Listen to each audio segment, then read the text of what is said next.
परमात्मा पाप कर्म दंड को भी काट सकता है। अभी तक जिस भी संत व महापुरुष से मिले, उन्होंने यही बताया कि पाप कर्म फल भोगने से ही समाप्त होगा। वो प्रभु कौन है जो पाप कर्म को काट देता है, वो काल के बंधन से छुड़वा देता है। उसका क्या नाम है, पूजा की विधि क्या है? कृपया अवश्य सुनिए जगत गुरु तत्वदर्शी संत रामपाल जी महाराज के अमृत वचन।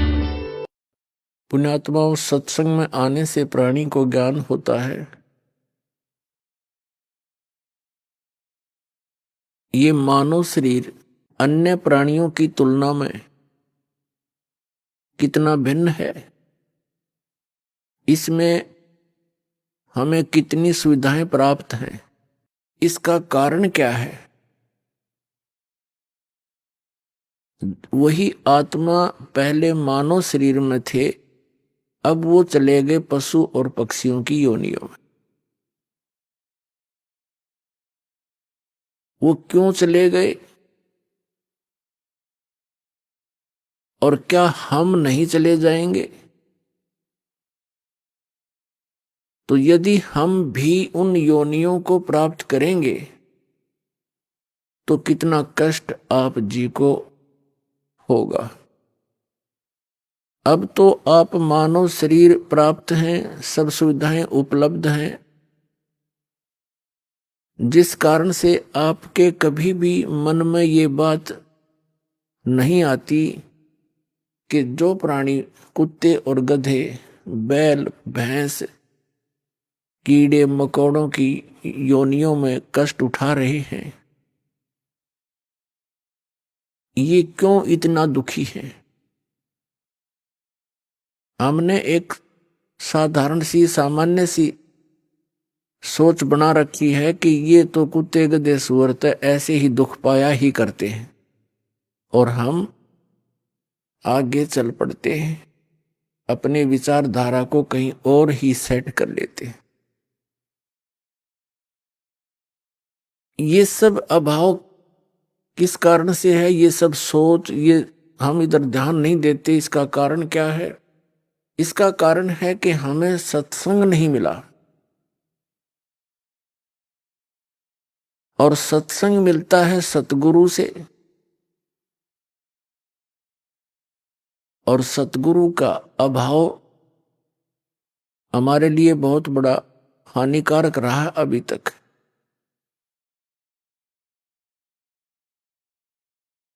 तो पुण्यात्माओं, जब तक आप जी को सत्संग प्राप्त नहीं होगा, आपकी धारणा एक जन साधारण की तरह उन प्रतिदिन के कार्यों में ही बनी रहेगी, आपकी आस्था उन्हीं में बनी रहेगी। जैसा कि हमें तत्व ज्ञान होने से पूर्व हमारा जो दिनचर्या थी, जो हमारा उद्देश्य था, टारगेट था, वो क्या था? बच्चे थे, शिक्षा ग्रहण करेंगे, अच्छी पोस्ट प्राप्त हो जाएगी, विवाह हुआ, संतान होगी, इनको पाल पोस देंगे, इनका विवाह कर देंगे, बस फिर हम बेशक मर जाएं, हमारा काम पूरा हो गया। इतना ज्ञान था हमें। मानव जीवन का क्या इतना ही कार्य था? ये तो पशु पक्षी भी करते हैं और मनुष्य से ज्यादा प्यार से करते हैं। एक बंदरिया अपने बच्चे को सीने से लगाए फिरती है, उछल कूद मचाती रहती है। एक चिड़िया अपने बच्चे के, एक पक्षी अपने बच्चों को आहार खिलाता है, पहले जंगल से उन अपने मुख में भर के लाता उनके लिए, और अपने मुख से निकाल कर उनको देता है। इतनी ममता उनके अंदर भी है। और यही कर्म अगर मनुष्य का था तो फिर क्या फायदा से मनुष्य जीवन को इतनी सुविधा देने का? इसका मूल उद्देश्य कुछ और है जो आपको सत्संग से पता चलेगा, और हमें भी फिर सत्संग से पता चला। जो भक्त आत्माएं अन्य संतों के पास जाते हैं, वो भी सोचते हैं कि हम सत्संग सुन रहे हैं। ये उनकी बहुत बड़ी भूल है, उनके पास सत्संग नहीं है। दास ये कहे कि इस ब्रह्मांड में 21 ब्रह्मांड में इस दास के अतिरिक्त वर्तमान में किसी के पास सत्संग नहीं है, तो ये बात भले ही भगत समाज को खटके एक बार, लेकिन ये सत्य से परिपूर्ण है। और धीरे धीरे इसकी सार्थकता, इसकी सत्यता आपके पास पहुंचेगी। फिर आप इस दास के इन वचनों को सुनकर आंखों से आंसू बहाया करोगे कि सचमुच वो ज्ञान था, उनको कह कह का पता नहीं, लाखों लोगों को भ्रमित किए बैठे हैं वो लोग। अब सत्संग है या असत्संग है, इसका ज्ञान कहां से होगा? उसके लिए परमात्मा ने स्वयं आकर के ज्ञान दिया है, कबीर भगवान ने, कबीर परमेश्वर जी ने। उस समय वो परमात्मा स्वयं सतगुरु रूप में आए थे, लेकिन वो परमात्मा भी थे। वो आते ही इस लोक में इस उद्देश्य से हैं कि मैं अपने बच्चों को, अपनी आत्माओं को अपनी जानकारी स्वयं बताऊं, सत्य सत्य बताऊं, सच्ची साधना इनको बताऊं। और ये इस साधना, इस विधि से करके, इस प्रकार मर्यादा में रह करके ये यहां काल के जाल से निकलकर सतलोक आ जाए। प्रत्येक युग में कबीर परमात्मा आते हैं और यही यथार्थ ज्ञान जो दास आपको सुना रहा है, ये उसी परमेश्वर कबीर जी का दिया हुआ है। लेकिन उस समय हम उस परमेश्वर पर विश्वास नहीं करते, क्योंकि सतयुग त्रेता द्वापर में हम दुखी नहीं होते। मानव दुखी नहीं होता, उसमें विशेष सुविधाएं रहती हैं। सतयुग में तो बहुत ही पुण्यकर्मी प्राणियों का जन्म होता है, वो पूर्व जन्म की भक्ति युक्त होते हैं। वो जो भी साधना गलत सलत जैसी भी करते रहते हैं, वो ये सोचते रहते हैं कि ये साधना हम कर रहे हैं, इनसे ही हमें ये सुविधाएं और सुख प्राप्त है। उसका कारण भी सत्संग का अभाव है। वो भूल जाते हैं कि प्रारब्ध में जो लिखा हुआ है आप जी को, केवल वही प्राप्त हो रहा है। वर्तमान की साधनाओं से आपको आगे मिलेगा जो तुम कर रहे हो। तो इस कारण से वे परमात्मा के उस यथार्थ ज्ञान को स्वीकार नहीं करते, क्योंकि वो दुखी नहीं। यही स्थिति त्रेता में, यही द्वापर तक रहती है। और कलयुग के प्रथम चरण में भी बहुत ही ठीक सी अच्छी सी आत्माओं का जन्म ही होता है, और यही दशा उनकी रहती है।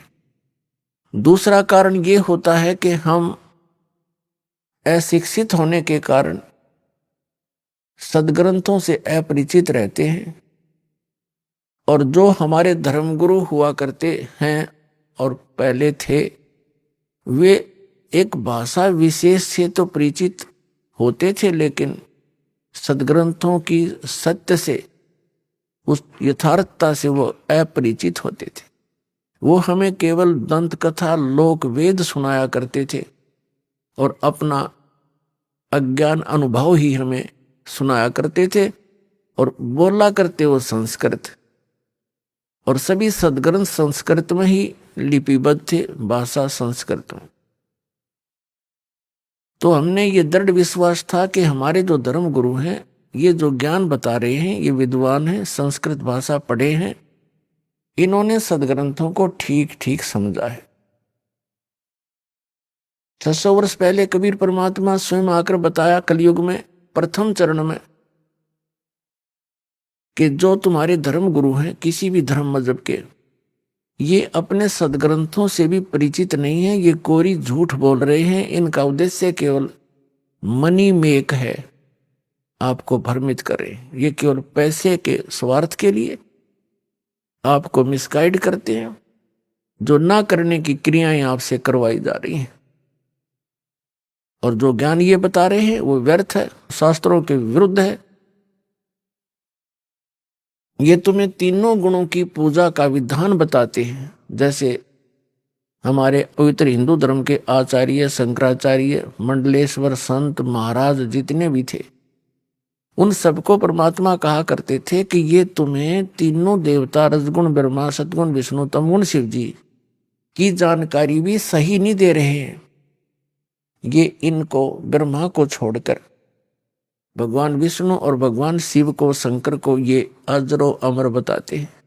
इनकी मृत्यु नहीं होती। मृत्युंजय, कालज्य, सर्वज्ञ और सर्वेश्वर बताते हैं, ये झूठ बोलते हैं। और इन तीनों गुणों की पूजा गलत है। कबीर परमात्मा, कबीर जी कहा करते थे, परमेश्वर जी, तीन देव की जो करते भक्ति, उनकी कदे ना होवे मुक्ति। गुण तीनों की भक्ति में ये भूल पड़ो संसारे। कहें कबीर निज नाम बिना कैसे उतरो पार। तो उस समय परमात्मा जो ये ज्ञान कहा करते थे कि इन तीनों देवताओं की भक्ति से, श्री ब्रह्मा, श्री विष्णु, श्री शिव जी की साधना से आप जी की गति नहीं हो सकती, आपका मोक्ष नहीं हो सकता। और जो नाम तुम्हें ये देते हैं, हरे राम हरे कृष्ण, राधे राधे श्याम राधे सीताराम, ओम नमः शिवाय, ओम भगवते वासुदेव नमः, और भी अन्य सहस्रनामा विष्णु जी का बना के आपको दे रहे हैं, ये मंत्र वास्तविक नहीं है। और वास्तविक नाम के बिना जीव का मोक्ष नहीं हो सकता। रोगी है, उसको यथार्थ औषधि नहीं मिलेगी, उसका रोग कैसे नाश होगा। और उसको कोई ऐसे भांग खिलावे है और कहता है मैं तेरा रोग नाश की दवाई दे रहा हूं, तो वैद्य की औषधि को वैद्य ही बताता है। तो उस समय हम अशिक्षित थे, परमात्मा पर अविश्वास हुआ, उनके ज्ञान पर। और हमारे धर्म गुरु जो हमें टोटली सारा का सारा शास्त्र विरुद्ध ज्ञान और साधना समाधान बता रहे थे, उस पर हमें विश्वास रहा। तो उस समय जो कलयुग के प्रारंभ में भी बहुत सी अच्छी आत्माओं का जन्म होता है। आप जो हमारी उम्र के हैं इनको पता है, आज से 50 वर्ष पहले जब हम कुछ जानने योग्य हुए थे छोटी आयु में, उस समय के लोगों के विचार, उनके अंदर कितनी सहनशीलता, आपस में प्यार भाव, और वो तकरीबन सभी ठीक रहते थे, स्वस्थ भी रहते थे, उनके परिवार भी स्वस्थ रहते थे, कोई विशेष आपत्ति नहीं आती थी एक आध परिवार को छोड़कर। तो वो अच्छी आत्माएं थी, उनके पिछले जन्म के संस्कार ही उनको प्राप्त थे। और वो बिल्कुल भक्ति भी नहीं करते थे, क्योंकि दास का जन्म जिस वर्ण में हुआ है, इस किसान जाट वर्ण में, तो भक्ति नहीं करते थे। विशेषकर जो दास का जन्म सोनीपत डिस्ट्रिक्ट हरियाणा में हुआ, तो वहां से खूब परिचित है उन व्यक्तियों से। अच्छी आत्माएं थी, कर्मठ थे, उनका विधान केवल इतना ही था, अपना कर ले और खा ले, लेकर दे दे। इसमें वो दृढ़ थे, लेकिन भक्ति के आसपास नहीं थे। और फिर भी सबको सारी सुविधाएं थी, बच्चे भी ठीक थे, उनके आगे संतानें भी थी एक आधे को छोड़कर। और वो बिल्कुल भक्ति नहीं करते थे, सारा दिन होका पाड़े, ताश खेल, या कि मैं और बात बतलावे। राम नाम तो उनका मुंह पकड़े, दास ने सुना नहीं। रिश्तेदारियों तक का भी खूब ज्ञान है मुझे, और घर का भी, अपने परिवार का और अपने गांव का। के हो गया को सारे गांव में 10-20 व्यक्ति कोई धार्मिक से, वो अलग बात है, वो भक्ति करते हों, वो भी जैसे लोक वेद की। तो कहने का भाव यह है कि वो अच्छी आत्माएं थी,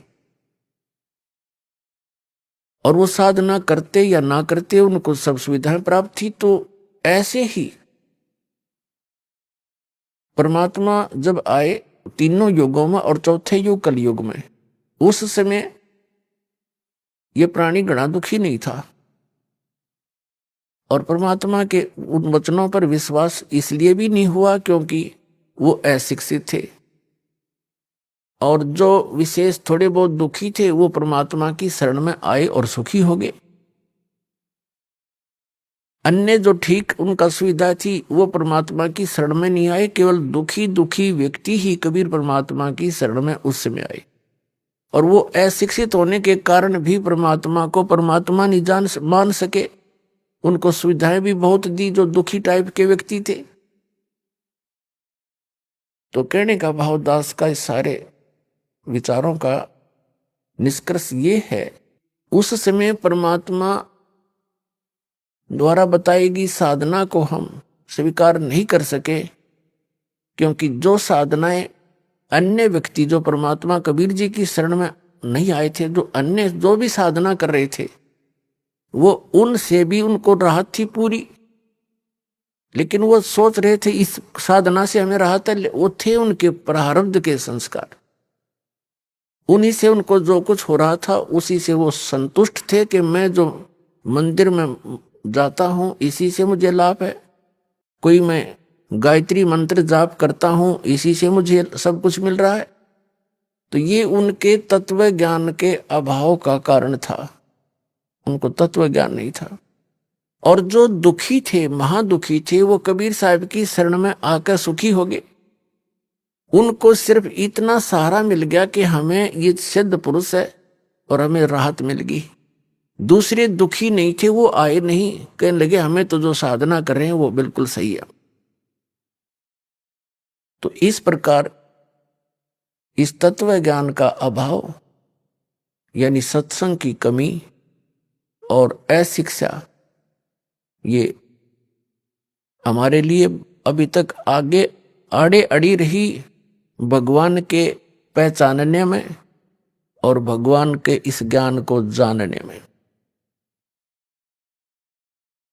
परमेश्वर कबीर जी ने 600 वर्ष पहले अपनी प्यारी आत्मा धर्मदास जी से कहा था कि धर्मदास, जब कलयुग की बीचली पीढ़ी का समय आएगा उस समय इनको शिक्षित किया जाएगा और उस समय इनको मैं पुनः आऊंगा और यथार्थ ज्ञान कराऊंगा। क्योंकि धर्मदास जी बड़े चिंतित थे, विशेषकर उस समय चिंतित हुए जिस समय परमात्मा ने एक लीला की थी कबीर जी ने, ये देखने के लिए कि जो मेरी शरण में आए हैं उसमें 64 लाख शिष्य कबीर परमेश्वर जी के हुए थे। सन 1398 में कबीर परमात्मा जी सतलोक से चलकर आए थे और काशी शहर लहर तारा तालाब के अंदर कमल के फूल पर एक शिशु रूप धारण करके वो प्रकट हुए थे। उनके कोई माता पिता नहीं।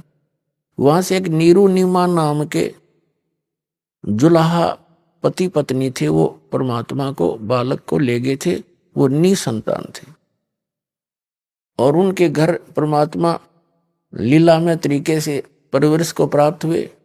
बड़े होकर जुलाहे का कार्य करने लगे और साथ में जिस उद्देश्य को लेकर आए थे वो तत्व ज्ञान भी प्रचार करते थे, वो सतगुरु का रोल भी करते थे, जिस कारण से वो जुलाहा कहलाए। उस समय परमात्मा के शरण में जो भी आया, कुछ आशीर्वाद से, कुछ भगवान परमात्मा प्रथम मंत्र देते थे जो दास आपको देता है, इस 5 नाम का, बस इससे उनको बहुत लाभ हुआ। 64 लाख शिष्य बने थे केवल मालिक की इस चमत्कारी शक्ति को देखकर। फिर परमात्मा ने देखना चाहा था कि मैं देखूं ये मुझे एज ए गॉड ट्रीट करते हैं या एज एक संत, ये मुझे भगवान की तरह मानते हैं, मुझे ये भगवान स्वीकार किए हुए हैं, या मुझे एक सिंपल संत मानते हैं। परमात्मा को तो मालूम था ये क्या मानते हैं, लेकिन दिखाना चाह रहे थे धर्मदास को और अन्य अपने निज भक्तों को। परमेश्वर कबीर जी ने एक लीला की थी। एक लड़की वैसा थी, गणका थी, उसने सत्संग सुना, उसको अपने कर्म से नफरत हुई, आत्मा जाग गई उसकी। परमात्मा कबीर जी के चरणों में आई, अपनी सारी कहानी बता दी और प्रार्थना की, मालिक क्या मेरा भी, मेरे जैसी दुष्टा का भी उद्धार हो सकता है? कबीर परमात्मा ने कहा, बेटा आत्मा तो लाल है, ये कीचड़ में गिर जाती है तो जौहरी उसको साफ करके वैसा ही बना लेता है, कीमत में कोई अंतर नहीं होता। आगे गलती ना करना, पीछे जो बनी सो बनी, ये सफाई हो जाएगी। उस बेटी की यह बात समझ में आ गई। उसी दिन से अपना वो दुष्कर्म त्यागा और परमेश्वर कबीर जी की शरण में शिष्या बनकर अधिक से अधिक सत्संग श्रवण करने के लिए आने लगी। अब जब सत्संग के अंदर वो गणिका सुप्रसिद्ध काशी की वैश्या थी, सबको पता था। परमात्मा के सत्संग में आने लगी, कबीर जी के सत्संग में, तो उनके शिष्य ही उस लड़की को भला बुरा कहने लगे। तू यहां मत आया कर, बदनाम करवाएगी।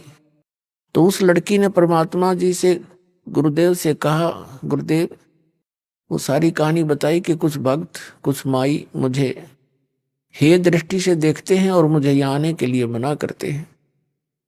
तो परमात्मा ने सत्संग के माध्यम से सभी को बहुत कुछ संकेत दिए, बताने की चेष्टा की कि कुष्टी हो ऐ संत बंदगी कीजिए, हो वैसा के विश्वास चरण चित दीजिए। क्या बताते थे कि यदि कोई भक्त कोढ़ी भी है, उसका चाम भी चू रहा है और उसने दीक्षा ले रखी है, उससे नफरत ना करना, उससे भी सत्साय बोलना, प्यार से डील करना उसको, क्योंकि वो भक्त है, परमात्मा की आत्मा है और धीरे धीरे वो कल्याण हो जाएगा उसका। ऐसे ही बताते हैं, हो वैसा के विश्वास चरण चित दीजिए। यदि कोई गणका भी हो और वो भगवान पर विश्वास रखती है, उसको भी एक भक्त भगतमती बहन रूप में ट्रीट करना, अपनी आत्मा में दोष देना देखना उसके प्रति, क्योंकि वो भगवान की बच्ची है। धीरे धीरे बुराई छूटेगी, क्योंकि जब तक मैला कपड़ा साबुन और जल के संपर्क में आवेगा नहीं तो निर्मल कैसे होगा। तो ये सत्संग एक जल और साबुन दोनों का काम करता है। यहां आएंगे, कोई शराब पीता है, कोई सिगरेट पीता है, कोई मांस खाता है, कोई रिश्वत लेता है, कोई चोरी करता है, कोई दुराचार करता है। यहां आएंगे, उनको पता चलेगा, उनकी आत्मा साफ होगी तो तभी बुराई छूटेगी। चाहे कोई डाके मारता है, चोर है, जब उसको पता चलेगा तो ऐसा जुल्म कर रहा है, इसको कहाँ भरेगा, कीड़े पड़ेंगे कुत्ता बन के सिर में, खाज लगेगी, माया यहीं रह जाएगी, तू लूट लूट कर जा रहा है, ले जा रहा है या कोई भी बुराई कर रहा है, उसका कितना भयंकर परिणाम तुझे भोगना पड़ेगा। तो अज्ञानता से गलतियां बड़े बड़े महापुरुषों से भी होगी और अच्छी आत्माएं तुरंत त्याग देती हैं, सतर्क हो जाती हैं, आगे फूक फूक कर कदम रखती हैं। तो ज्ञान सत्संग से ही होता है। कोई भी यहां आओ, सत्संग एक ओपन सथल होता है, सबके लिए अलाउड है और सत्संग सुनेंगे तो बुराई छूटेगी। बहुत कुछ परमात्मा समझाया करते थे, लेकिन एक और हमारे अंदर दोष है, हम गुरुदेव से अतिरिक्त अपने को ज्यादा बुद्धिमान मानने लग जाते हैं और जब सुख हो जाता है, क्योंकि ये तो एक सुख का सागर है कबीर परमात्मा, इनकी शरण में आने से जीव को सुख तो होगा ही होगा। जैसे एसी रूम है, एयर कंडीशनर, और उसके अंदर कोई आता है गर्मी में, उसमें तो आती इसको राहत मिलेगी मिलेगी, वो वातावरण ऐसा है। तो सुख होते ही हमारे अंदर एक दोष है, हम भगवान से ही दूर होना प्रारंभ कर देते। तो कबीर साहब कहते हैं वो सुख भी आपके लिए बहुत बुरा सिद्ध हो गया, अभिशाप बन गया आपके लिए। तो यही कारण रहा कि वो लोग परमात्मा के सुने हुए वचनों पर अमल कम करने लगे, शेष और अपने मते से अधिक व्यवस्था करने लगे सत्संग के अंदर। और ये सबसे बड़ी मार खाता प्राणी, अपना अपना मता नहीं चल सकता। या तो जो सतगुरु का आदेश हो उसी को सिरोधार्य रखे। यदि हम इसे बुद्धिमान होते तो पहले यहाँ इसी ज्ञान को ग्रहण किए होते, हम पहले ही बुराइयां छोड़ चुके होते। ऐसा निर्मल ज्ञान जो परमात्मा कबीर जी ने दिया, ये हमें पहले ही प्राप्त होता। अब दो बात सीख ली विद्वान पाक के, और अपनी हिम्मती से फिर आप चलोगे, ये यहाँ ऐसा ठीक नहीं, यहाँ ऐसा होना चाहिए, खाक होना चाहिए। जो व्यवस्था सतगुरुदेव कराते हैं वो सिरोधार्य होनी चाहिए भगत के लिए, और जो आदेश थे वो सिरोधार्य होना चाहिए। भक्त भक्त ही होता है। तो नहीं, उनके गले उतरी नहीं यह बात। परमात्मा समझ गए कि ये अब भक्तिहीन हो गए हैं, क्योंकि गुरु जी के वचन की अवहेलना करने से नाम खंडित हो जाता है। इन सभी समीकरणों को देखकर परमात्मा ने एक दिन सोचा कि ला इनकी अच्छी तरह फड़क निकाल दूं। क्योंकि जो आत्मा कोई जैसे कोई बुराई घनी कर रखी हो तो उसने अपने पाप दिखाई देते हैं।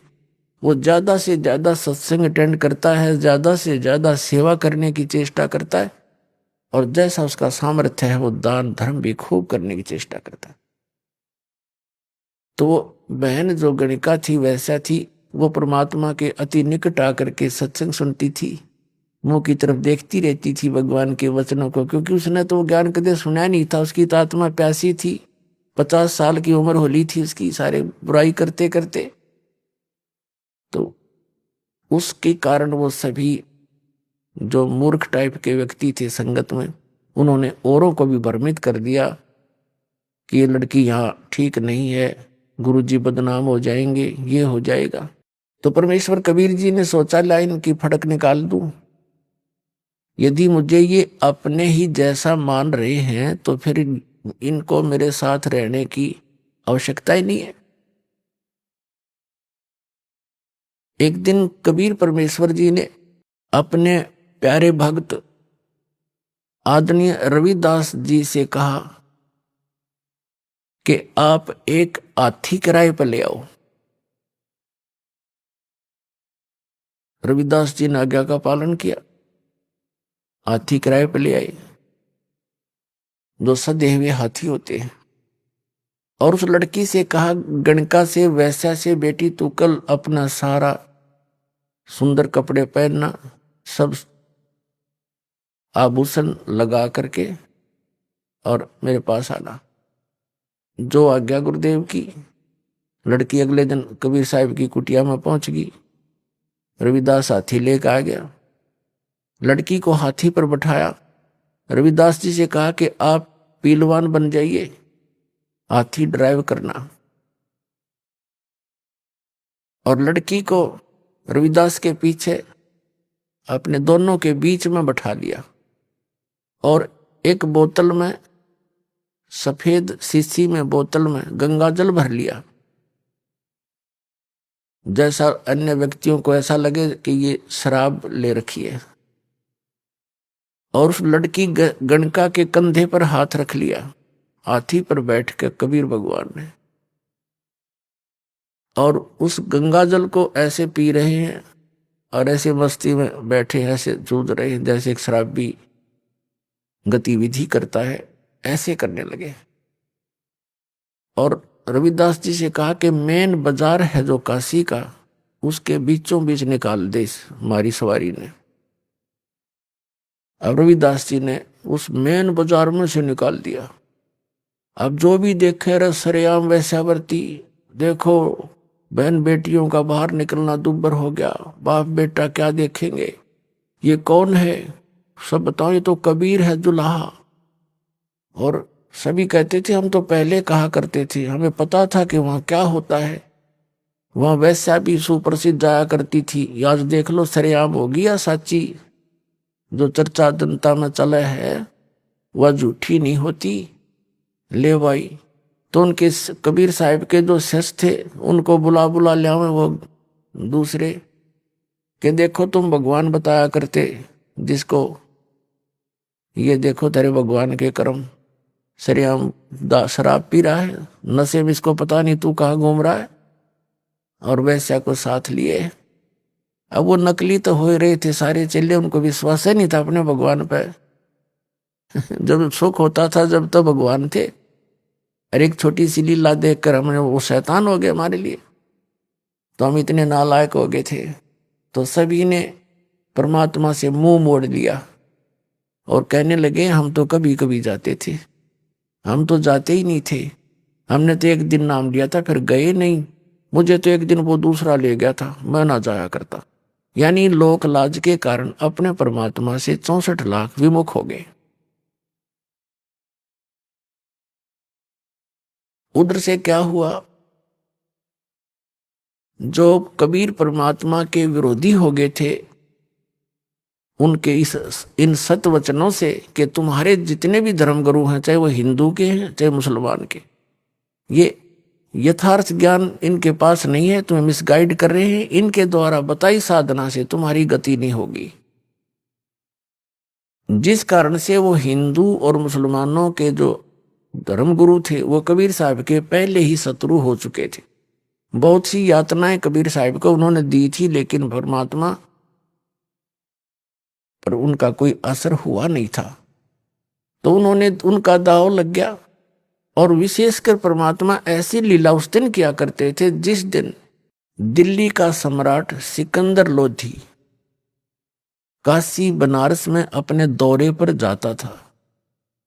उस दिन उन दिनों में दिल्ली का सम्राट यानी भारत का, पूरे भारत का राजा, वो भी अपने छोटे राजाओं की खबर लेने के लिए, जैसे काशी का नरेश वहां उसमें वीर देव सिंह बघेल थे, तो उनके पास जाते रहते थे, उनकी सारी राजकाज की वो नजर रखते थे क्योंकि वो सब उनके अंतर्गत होते थे।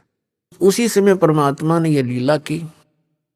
सभी हिंदू धर्म के आचार्य, शंकराचार्य और अन्य जितने मंडलेश्वर थे उनका सबका दाव लग गया, ब्राह्मण गुरु जितने थे, और उधर से मुसलमानों के पीर और काजी जो पहले दुखी थे परमात्मा से, और साथ में एक शेख तकी नाम का जो मुसलमान था, वो पीर था, गुरु था, किसका, सिकंदर लोधी का, राजा का। और उसके पूरे भारत के जितने भी मुसलमान धर्म के अनुयायी थे उस शेख तकी के संकेत से सब काम करते थे, वो इतना उसको मानते थे, और वो सिकंदर लोधी के साथ ही जाता था, वो भी पहुंचा हुआ था।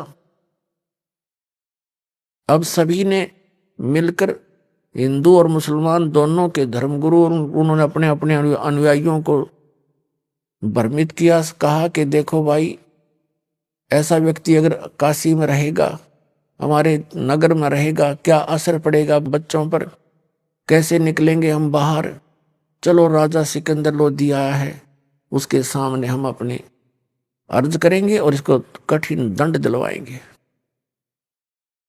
वीर देव सिंह बघेल जो काशी नरेश थे, वो भी परमात्मा कबीर जी के शिष्य हो चुके थे।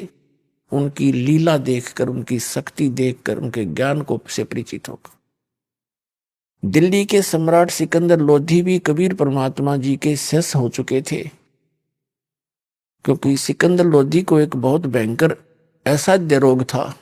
और वो परमात्मा कबीर जी के आशीर्वाद मात्र से स्वस्थ हो गया था, जिस कारण से पुनर्जीवन प्राप्त करके सिकंदर लोधी कबीर परमात्मा का बहुत आभार व्यक्त किया करते थे और सभी बन गए थे।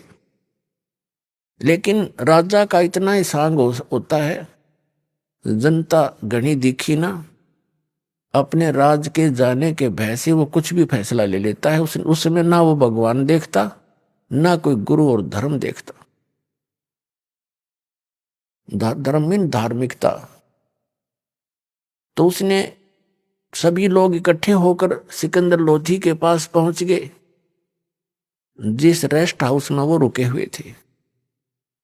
सारी कहानी से परिचित होकर के सभी ने कहा जी इसको सजाए मौत दी जाए और गंगा के अंदर डबो के मारना चाहिए, इसको पत्थर मार मार के।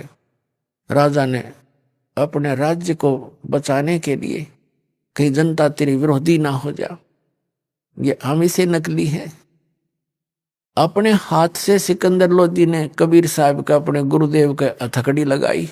राजा ने, जो एक सिपाही का काम था, सिर्फ नंबर बनाने के लिए जनता में अगर लोग मेरे से विरोधी ना हो जा, और सबको पता था कि राजा का गुरुदेव है और कहीं ये मेरे से इस कारण से विरोध ना कर ले कि यू सजा नहीं दे सकता, यू तो इसका चेला है। वो सब मर्यादाओं को लांघ के अपने हाथों, परमात्मा के हाथों में हथकड़ी लगाई, पैरों में बेड़ी और गल में एक जंजीर भारा डाला करते, तोक जो नीचे पैरों से लेकर हथकड़ियों के साथ ऊपर तक जकड़ देती थी। उस पे दौड़ नहीं सकता, भाग नहीं सकता, धीरे धीरे चल सकता था। ऐसा करके और कहा इसको गंगा दरिया में डुबो दो।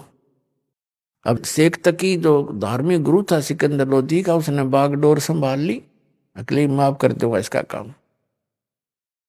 उनको ले जा करके गले में पत्थर बांध दिए। वो बेड़ी हथकड़ी तो लगाई रखी थी, तोक भी जड़ रखी थी, पत्थर भी बांध दिए गले में भारा भारा रस्सों से, और नौका में बैठा के 5-7-10 व्यक्ति साथ गए। दरिया गंगा के बीच में जाके उठा के कबीर साहब को और ऐसे पटक दिया कि ना हाथ पैर मार सकेगा और पत्थरों के वजन से डूब जाएगा, इसका टंटा कट जाएगा। उन्होंने ऐसे पटका गंगा के अंदर, दरिया के अंदर, सभी हथकड़ी बेड़ी अपने आप टूट गई। पत्थर बांध रखे थे वो टूट गए, वो दरिया में डूब गए। और कबीर साहब ऐसे बैठे हैं उस गंगा के जल के ऊपर जैसे थल पर बैठा करते हैं, आसन पद्म लगा के।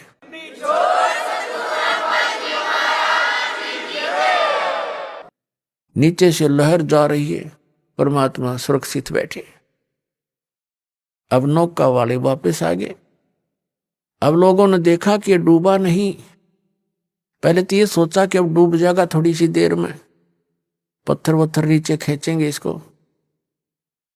जब देखा कि इतना डूब रहा है, ना इसको हथकड़ी रही है, तो सब ने कहा कि पत्थर मारो, पत्थर मारो। किनारे से लोगे पत्थर मारने, और पत्थर वहां कहां जहां थे, बीच में 200 फुट की दूरी पे। फिर कहा कि तीर लाओ, गोली लाओ, बंदूक से मारो। तीर ले आया, कोई बंदूक ले आए और वहां गोली मारे परमात्मा के ऊपर। जब तीर और इनसे नहीं मरे बंदूक गोलियों से, तब उन्होंने कहा सबने मिलकर के राजा तोप मंगाई जाए। अब तोप यंत्र लाके खड़ा कर दिया, उसमें गोले डालने, कबीर साहब के ऊपर दाग गए। वो गोला या तो वहीं गिर जाए फंस, या कबीर साहब से 100, 200, 300 फुट दूर जाके गंगा में गिरे, क्योंकि वहां बहुत चौड़ाई है गंगा दरिया की जहां पर वो ये क्रिया कर रहे थे। और यह इतनी दूर जा पड़े किसी तालाब सरोवर में, आसपास के जो गंगा जल से भरे हुए उसके कारण भर जाते थे आसपास के। ऐसे परमेश्वर की लीला को आदरणीय गरीबदास साहिब जी, गांव छुड़ानी, जिला झज्जर, हरियाणा वाले ने परमात्मा से परिचित उस ज्ञान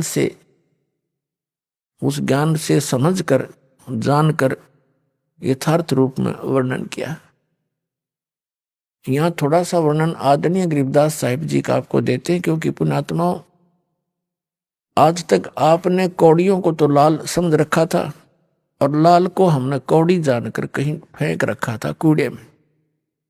अब दास ने पहचाना उस लाल को, क्योंकि लाल के गुणों से परिचित हुआ, और उस लाल को उठाकर आपको आपके सामने ला रहा हूं कि जिनको तुम लाल समझ कर लिए हुए हो वो लाल नहीं है, वो समर्थ भगवान नहीं है।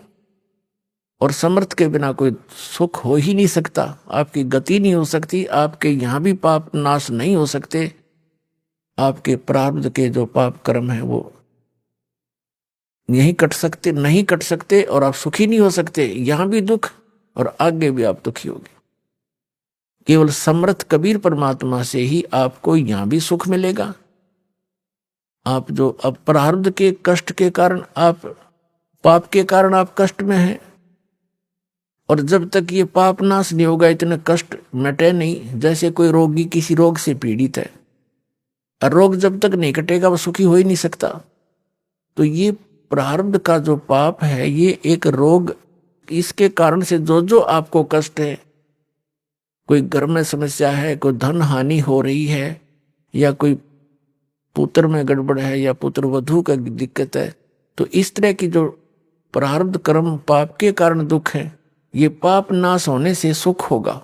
तो पाप नाश केवल कबीर परमात्मा ही कर सकता है।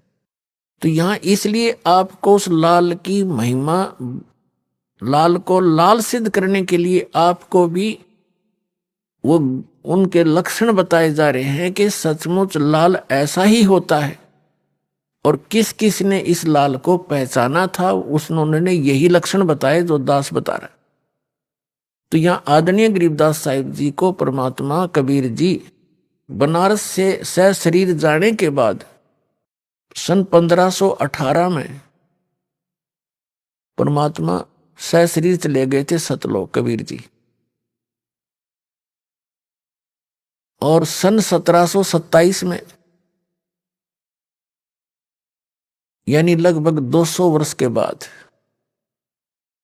209 वर्ष के पश्चात परमात्मा सतलोक से चलकर आए अपने निज स्थान से।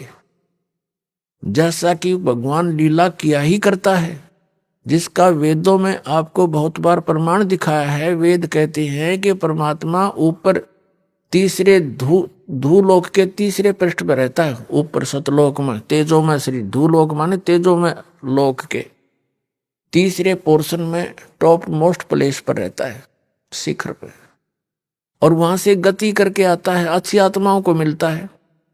और वो परमात्मा किस उद्देश्य से आते हैं? अच्छी आत्माओं को मिलते हैं जो दृढ़ भक्त होते हैं, उनको तत्व ज्ञान का उपदेश करते हैं, अपने से परिचित कराते हैं, और एक कवि की तरह आचरण करते हैं वो उस समय जब वो आते हैं। जिस कारण से उसको एक प्रसिद्ध कवि की भी उपाधि मानव समाज देता है, लेकिन वो होता है भगवान। इसी अपनी लीला के कारण, अपने गुणों के कारण परमात्मा कबीर जी सतलोक से चलकर आए थे। गरीबदास महाराज जी गांव छुड़ाने जिला झज्जर वाले 10 वर्ष के बालक थे। अपने ही खेतों में गौवें चरा रहे थे, अपने ही सैकड़ों की संख्या में गौवें थी। किसान जाट के घर जन्म था आदरणीय गरीबदास साहिब जी का। जमीन बहुत थी उनके, लगभग 1400 एकड़ जमीन थी, और उसमें वर्षा होगी तो कनक हो जाती थी, नहीं तो चरागाह ही ज्यादा रखते थे, पशुपालन का काम करते थे। गौवें सैकड़ों की संख्या में थी, आप भी पाली थे गरीबदास साहिब जी, 10 वर्ष के बच्चे, और साथ में कुछ उनके नौकर भी जो होते थे वो, और साथ में गांव वाले भी अपनी गौओं को अलग से लेकर उन्हीं के खेतों में चराया करते थे, क्योंकि बहुत ज्यादा अक्षेत्र था उनके पास। तो सभी वहां गौवें चरा रहे थे। सतलोक से परमात्मा चलकर आए, आदरणीय गरीबदास साहिब जी से मिले। 10 वर्ष के बालक को तत्व ज्ञान समझाया। उनकी प्रबल इच्छा हुई कि मैं भी उस सचखंड को देखूं जहां से आप आए हो। आप इतना सुख बता रहे हो, वहां किसी चीज का अभाव नहीं, वहां सदाबहार वृक्ष है, सदाबहार फल फ्रूट है, वहां कोई व्रत नहीं होता, वहां मृत्यु नहीं होती, सुंदर शरीर है, ये नाड़ी तंत्र से बना हुआ वहां का बॉडी नहीं है, तो तुम वहां चलो बच्चा, वहां सदा सुखी रहोगे। यहाँ तो असंग बार मर लिए, जन्म लिए। इससे प्रभावित होकर गरीबदास बालक की बहुत जबरदस्त वो प्रेरणा बनी और इच्छा हुई कि मैं भी आपके साथ वो सतलोक चलूं। कबीर साहब उस आत्मा को लेकर के सचखंड गए, सारे ब्रह्मांड दिखाए और फिर अपनी शक्ति से उनके अंदर अपना तत्व ज्ञान फीड कर दिया, उनकी दिव्य दृष्टि खोल दी। उधर से 10 वर्ष के बालक को मृत जानकर चिता के ऊपर रख दिया था गरीबदास साहिब जी के शव को, बॉडी को। अग्नि लगाने ही वाले थे, उसी समय कबीर परमात्मा जी ने उस आत्मा को वापस भेज दिया और चिता के ऊपर से उठकर चल पड़े गरीबदास साहिब जी और आंखों देखा जो भगवान ने उनको दिखाया, उस ज्ञान का वर्णन करने लगे, वाणी बोलने लगे। जो कबीर गॉड गिवन है, तो कबीर परमात्मा ने उनकी दिव्य दृष्टि खोल दी। दिव्य दृष्टि खुल जाने के बाद जीव भूत और भविष्य और वर्तमान के सभी ज्ञान से परिचित हो जाता, पहले क्या हुआ था, कहाँ कहाँ किसने क्या बोला था। क्योंकि ये जो शब्द है ये खंड नहीं होता, ये एक पिक्चर सी बन जाती है। जहाँ जहाँ हम जाते हैं, आते हैं, मिलते हैं, ये सब पिक्चर बन जाती है और ये हमारे यहाँ घूमती रहती है। और जिनकी दिव्यदृष्टि खुल जाती है उनको एज इट इज वो वचन सुनने को मिलते हैं और वो सब क्रियाएं हो रही है जो फिल्म वो जो की जो दिखाई देती है। उसमें अंतर इतना होता है कि वो अपनी लैंग्वेज में फिर वहां बोलकर सुनाते हैं अन्य समाज को, बाकी घटना जो की तो होती। इसी प्रकार आदरणीय गरीबदास साहिब जी ने परमात्मा की इस लीला को जो उन्होंने गणक हाथी पर बैठकर गणका यानी वैश्या को बीच में बैठाकर लीला की थी, फिर उनको दरिया में डुबोने की कुचेष्टा की थी नालाकों के कारण, वो सारा चित्रण बड़े प्यार से किया हुआ अपनी अमृतवाणी में परमात्मा से प्राप्त दिव्य दृष्टि के द्वारा। पुण्यात्माओं, जैसे लाखों वर्षों पहले श्री रामचंद्र जी ने जो लीला की थी जिसको रामायण कहते हैं, उस रामायण का वो सारी घटनाओं का ज्यों का तो चित्रण श्री तुलसीदास जी ने अपने वचनों में अपने हिसाब से अपने वाणी में किया था। तो वो सबको मान्य है कि जो तुलसीदास जी ने लाखों वर्ष के बाद उस समय चल रही चलचित्र की तरह वो सारी घटनाओं को देखकर और लिखा था और सत्य माना जा रहा है। इसी प्रकार अपनी दिव्य दृष्टि की रेंज होती है, जैसे एक सूक्ष्मदर्शी होती है, एक दूरदर्शी होती है, तो दूरदर्शी का भी, दूरबीन का भी अपना अपनी रेंज होता है, क्षमा होती है। कोई तो 1 किलोमीटर तक दिखा सकती है, कोई 100 फुट तक ही दिखा सकती है, देख सकती है, और कोई ऊपर के ग्रहों तक भी देख लेते यहाँ से बैठे, उनकी इतनी अक्षमता होती है। इसी प्रकार कबीर परमात्मा द्वारा प्राप्त उस दिव्य दृष्टि की रेंज गरीबदास जी को जो मिली थी वो सबसे ज्यादा थी। अरबों खरबों वर्षों पहले के ज्ञान, सतलोक से क्या हुआ, कब हुआ, कैसे हुआ और भविष्य में क्या होगा, वो सारा आदरणीय गरीबदास साहिब जी ने अपनी अमृतवाणी में तुलसीदास जी की तरह लिखा, जो हमें मान्य है और होना चाहिए। वो सुनाते हैं। अब क्या बताते हैं, फिर गणका के संग चले सीसी बरी शराब, गरीबदास उस पूरी में जुल्हा भया खराब। उस काशी नगरी में कबीर परमात्मा उन लोगों की दृष्टि में एक बेहुदा व्यक्ति लगने लगा। जुल्हा यानी वो कबीर धानक परमात्मा हुआ खराब, यानी सबकी दृष्टि में वो गलत सा लगने लगा। क्योंकि फिर गणका को संग लिया, सीसी बरी शराब, वैसा को साथ लिया और लोगों की दृष्टि में वह सीसी शराब की थी, लेकिन वो गंगा जल था। गरीबदास उस पूरी में जुल्हा भया खराब, तारी बाजी पूरी में ये भिष्ट दुलदी नीच, गरीबदास गंडकास जी ही दो संतों के बीच। गरीबदास जी क्या बता रहे हैं कि उस पुरी में, नगरी में, जब कबीर साहब को उस दशा में देखा, हाथी के ऊपर बैठे हुए हाथ में शीशी शराब की तरह पी रहे थे गणका को, वैसा दोनों संतों के बीच में बैठी थी, तो सारी नगरी में ताली पिट्टी, हंसी मजाक करें, गाली दें, ये दुल्हा नीच, वो अपनी असलियत पर आ गया। देखो, तारी बाजी पूरी में ये भ्रष्ट दुलदी नीच, गरीबदास गणकास जी ही दो संतों के बीच। गावत बैन विलासे पद गंगा जल पीवंत, गरीबदास भी भल बहे वो मत वाले घूमत। बड़ुआ बड़ुआ सब कहें कोई न जाने खोजे, दास गरीब कबीर करम ये बाटे सिर का बोझे। क्या बताते हैं कि कबीर साहब पर अपनी महिमा के शब्द गा रहे थे। गावत बैन विलास पद वो गंगा जल पीवंते, गंगा जल पी रहे थे शीशी से, और गरीबदास भी भल बहे वो मत वाले घूमंते, जैसे लोगों को ऐसा लग रहा था ये तो बिल्कुल शराब के नशे में और मत वाला होकर घूम रहा है। बड़ुआ बड़ुआ सब कहें कोई न जाने खोजे, दास गरीब कबीर करम ये बाटत सिर का बोझे। सब कहने लगे तो बड़ुआ है, गंदा आदमी है, देखो सरेआम क्या जुल्म कर रहा है। तो आदरणीय गरीबदास साहब जी कह रहे हैं कि भड़ुआ भड़ुआ सब कहें और कोई ना जाने खोज, वास्तविकता से को परिचित नहीं, ये लीला क्या कर रहे हैं। गरीबदास जी कह रहे हैं कि कबीर परमात्मा वो अपने सिर से इन नकली शिष्यों का बोझ पटक रहे हैं, डारत सिर का बोझ।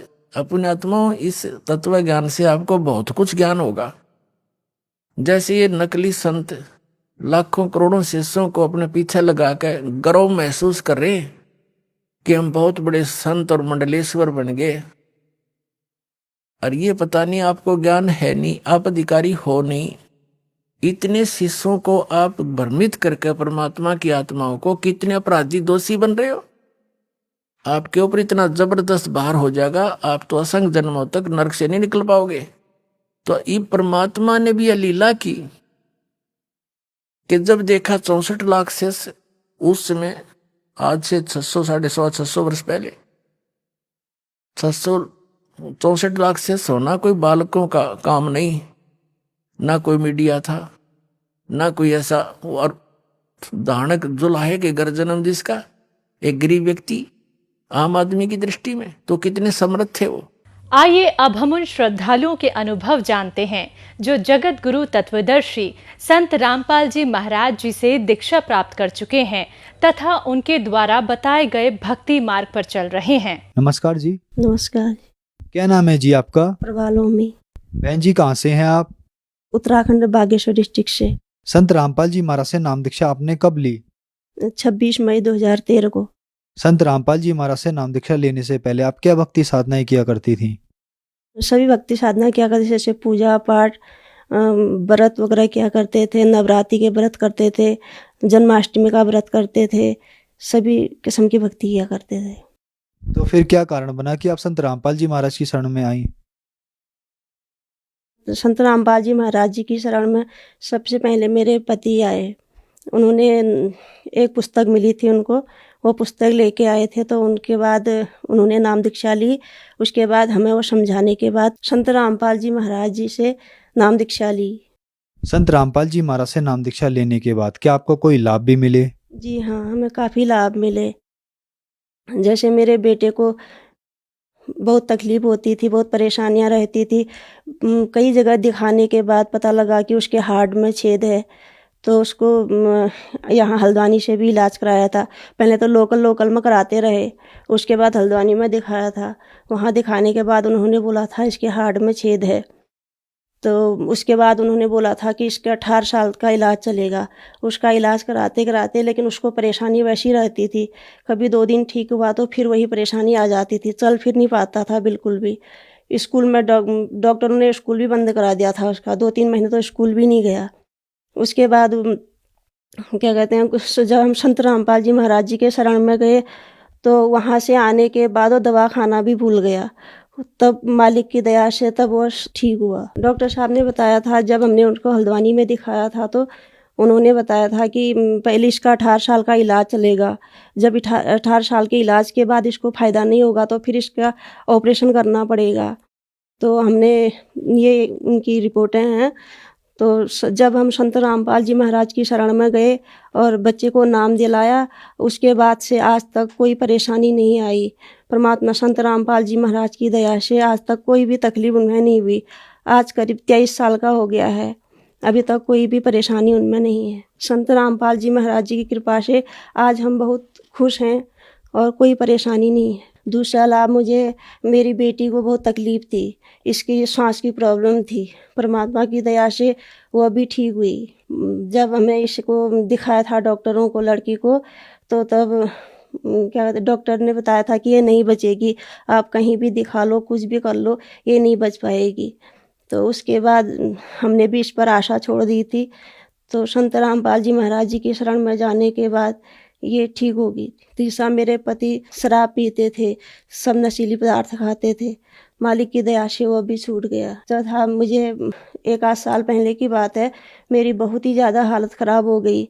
मुझे ऐसा दर्द होता था कि मैं सहन नहीं कर पाती थी, खाना नहीं खाया जाता था, जब खाना खाती थी तो गले में फंस जाता था, पानी तक नीचे नहीं जाता था। तो जब मैंने हॉस्पिटल में, पहले तो लोकलों में दिखा रही थी, फिर बाद में मैंने हल्द्वानी में दिखाया। हल्द्वानी में जब मैंने हॉस्पिटल में अपने आप को दिखाया तो उन्होंने सब चेकअप कराने के बाद ऐसी तकलीफ़ तो कुछ नहीं बताई, लेकिन परेशानी कम नहीं होती थी। तो बाद में जब उन्होंने कहा कि आपको पथरी है, पथरी भी उन्होंने कभी 3 ml की बताई थी, तो उसमें कोई तकलीफ़ नहीं होती है करके बताया। फिर भी मेरी परेशानी दूर नहीं हुई। तब मैंने परमात्मा से, संत रामपाल जी महाराज जी से अरदास लगाई। संत रामपाल जी महाराज जी का आदेश, वहाँ से आशीर्वाद आया था, बोला भक्ति करो। तो उसके बाद करीब दूसरी रात को ही पता नहीं ऐसा हुआ कि मैं वॉशरूम गई तो उसमें मुझे दर्द उठी, जोर किया, दर्द उठने का अपने आप वो पत्थर निकल गया। मालिक की दया से मैं ठीक हो गई। मेरे को पहले पैरालाइज भी हुआ था, भूत प्रेतों की बाधा होने के कारण मैं चल फिर नहीं पाती थी। जब मैं संत रामपाल जी महाराज की शरण में आई, उसके बाद वो भी मेरा दूर हो गया। संत रामपाल जी महाराज से नाम दीक्षा कैसे ली जा सकती है? संत रामपाल जी महाराज से दीक्षा लेने के लिए टीवी में कई चैनल आते हैं, उसमें संत रामपाल जी महाराज जी का सत्संग आता है, उसके नीचे एक पट्टी आती है, उसमें नंबर ले आते हैं। उन नंबरों पर कॉल करके हर ज़िले में नामदान केंद्र खुले हैं, जहां नज़दीकी केंद्र होगा आपको बता देंगे और संत रामपाल जी महाराज से वहां से नाम दीक्षा ले सकते हैं। धन्यवाद जी। सच।